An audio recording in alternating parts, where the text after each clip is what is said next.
একসময় মনে গেছিল, সে বলতো সেটা আমার দেশ, আমার বাবার দেশ, আমি এটা করেছি সেটা করেছি।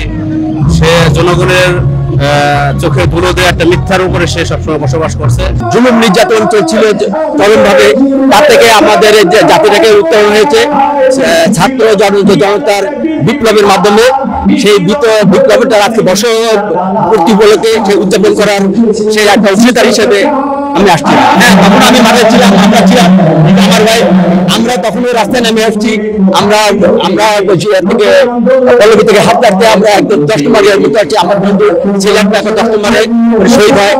আমি তো এখানে আসছে আজকে জুলাই ঘোষণাপত্র ঘোষণা করা হবে নতুন বাংলাদেশের। এই জন্য শেখ হাসিনা পালাইছে, এই তার বিপ্লব দিবস এবং স্বৈরাচার পতন দিবস, ফ্যাসিবাদ মুক্ত বাংলাদেশ, নতুন বাংলাদেশের প্রত্যয় আমরা এখানে একত্রিত হয়েছি।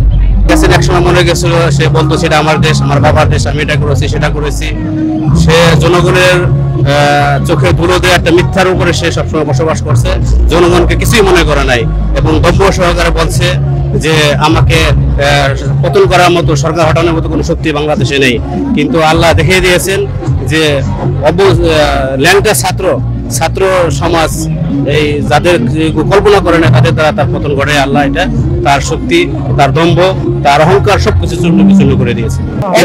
এখানে আসছি, আপনারা জানেন দীর্ঘ 17 বছর স্বৈরশাসন পতনের পর গত বছরের 5ই আগস্ট শেখ হাসিনা পলায়নের পর 1 বছর পূর্তি উপলক্ষে এখানে জুলাইতে যারা আন্দোলনে নিহত আহত হয়েছে তাদেরকে সনদ প্রদান করা হবে এবং এই উপলক্ষে এখানে আয়োজন।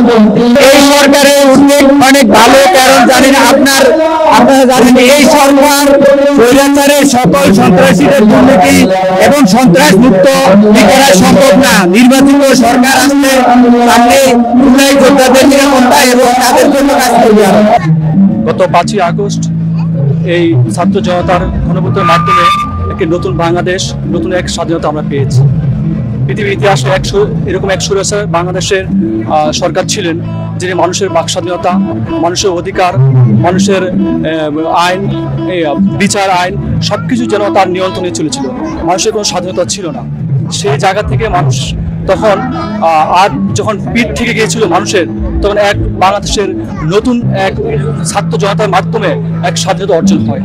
সেই স্বাধীনতার মাধ্যমে আমরা পেয়েছি নতুন এক বাংলাদেশ, যে বাংলাদেশে আমরা স্বাধীনভাবে কথা বলতে পারছি এবং যে আজকের এই দিনে 1 বছর পূর্ণ হয়েছে আমাদের এই নতুন বাংলাদেশের।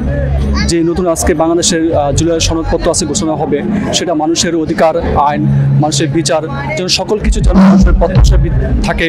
মানুষের যে চাহিদা ছিল, যে মানুষের যে আকাঙ্ক্ষাটা ছিল, সেই আকাঙ্ক্ষাটা যেন এই অবর্তমানে সরকার যেন পূরণ করতে পারে, এটি আমাদের জনগণের কাছ থেকে প্রত্যাশা। আমার পক্ষে সম্ভব হয়নি, কিন্তু আমার হাজবেন্ডকে আমি উদ্দীপনা প্রেরণা দিয়েছি যে বের হও, বের না হলে তো আসলে হবে না। সবাই যখন না বের হবে তখন কিন্তু ফ্যাসিস্ট পতন হবে না। আসলে আপামর সবার বের হয়ে যেতে হবে। এই জন্য আমি বলেছি তুমি বের হও, যতই রিস্ক থাক। যদিও রিস্ক শেষ দিকে ও নিয়মিত বের হওয়ার কারণে ও লিস্টেড হয়ে গেছিল এবং এমনও হয়েছিল যে শেষ টাইমে আমরা বাসায়ও থাকতে পারিনি, অন্য আত্মীয়ের বাসায় গিয়ে থাকতে হয়েছে। যে খবর পেয়েছি যে আমার হাজবেন্ডের নাম পুলিশের ইয়েতে আছে। তো যাই হোক, পরে আবার বাসায় চলে আসছি যে না, এই ভয়ে আসলে পালায় থাকলে হবে না, কয়দিন পালায় থাকবো, চলো যাই। পরে বাসায় আসছি 1 তারিখেই এবং তারপর থেকেও আমি ওকে নিয়মিত বলছি যে বের হও, এত ভয় পেলে হবে না। তো ও আলহামদুলিল্লাহ নিয়মিতই বাইরে ছিল, একদম সকালে যেত, সন্ধ্যার দিকে বাসায় আসতো।